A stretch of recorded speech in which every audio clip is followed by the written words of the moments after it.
Parents whose children have started reporting to schools across the country have been handed a sigh of relief after the government announced to ban public schools from selling school uniform and books as state moves to crack down on suppliers colluding with learning institutions to overcharge parents for the items. So the Ministry of Education has been very categorical that our schools have got no business selling uniforms. Our teachers need to focus on academia and helping our children to transition to CBC and other objectives that the ministry has set. The ministry has sent a circular.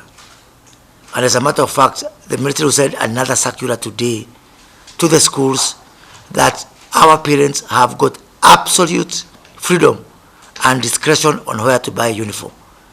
According to Trade CS Moses Kuria, the decision was reached out after he held discussions with his education counterpart Ezekiel Mashogu and Basic Education Principal Secretary Belio Kipsang and agreed on the directive. You wonder now, why are we mixing the issue of education with the issue of school uniform?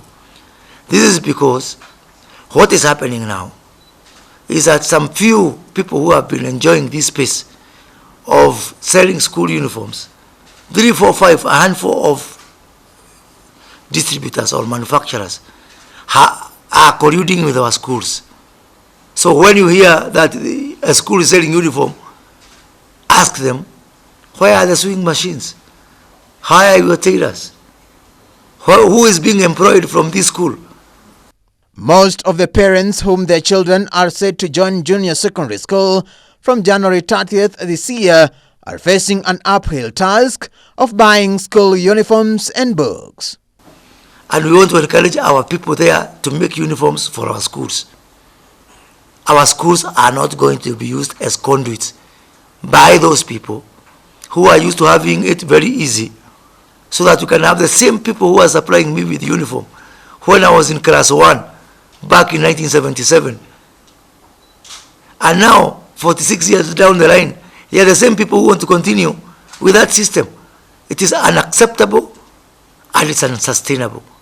To ensure public schools follows the directive issued by the government, CS Kuria said he will send officials for inspection. By the way, I'm sending out a team. We have got people called trade officers who I have in all counties. They are going to go school by school, mulika mwalimu. Parents will now have the freedom of buying schools items from preferred traders and likely bring the cost down. Parents have in the recent years raised concerns over exorbitant uniform and books amid the high cost of living. So we have agreed as government that school uniform is a liberalized business. It is going to create thousands and thousands, if not 10,000s, if not hundreds of thousands of jobs to our people at the bottom of the pyramid to be able to earn a living. It is better to have more people at the bottom of the pyramid making uniforms than to have 2, 3, or 4 handful of people doing that business. Some schools direct students to buy uniforms sourced by the institutions, while others require learners to get the items from specific traders, which have cut competition, making the products expensive and out of reach for most parents. Davis Mberia, Ebro News.